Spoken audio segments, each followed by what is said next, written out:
The appointed readings for today come from the Old Testament, Samuel, 1 Samuel chapter 16, in which Saul anoints David as the next leader.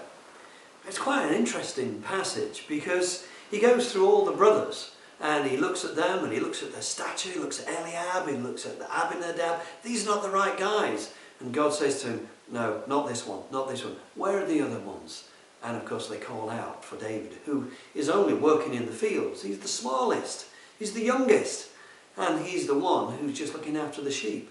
But of course Samuel has been following his own heart instead of listening to God's direction. In the Gospel of John, we have a situation where Jesus heals a man born blind, and the Pharisees come to ask him. They brought the Pharisees to the man who'd been blind, it says in chapter 9. Now the day on which Jesus had made the mud and opened the eyes was on the Sabbath. Therefore the Pharisees also asked him how he had received his sight. Well, he said, he put mud on my eyes, and I washed, and now I see.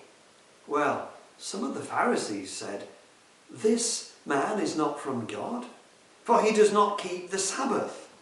But others asked, how can a sinner do such miraculous signs? So they were divided. You know, it reminds me just of this present time. There are various people doing all sorts of things to help the community.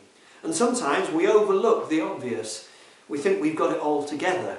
And of course, there are people who are acting in God's ways. It doesn't have to be the Sabbath. It just has to be any day. I think in these difficult days, it's important that we help one another.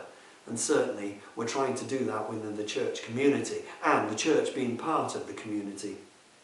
So I want to share a prayer with you just in these days that will just help us work together with the community and work together with people who are unseen, of course, to our eyes. So let us pray. Loving God, if we are ill, strengthen us. If we are tired, fortify our spirits. If we are anxious, help us to consider the lilies of the field and the birds of the air. Help us to consider others. Help us not to stockpile treasures from supermarkets in the barns of our larders. Don't let fear cause us to overlook the needs of others more vulnerable than ourselves. Fix our eyes on your story and our hearts on your grace. Help us always to hold fast to the good and see the good in others.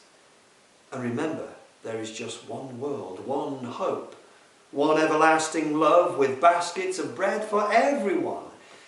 In Jesus we make our prayer, the one who suffered, died and was raised to new life, in whom we trust, these days and all our days. Amen.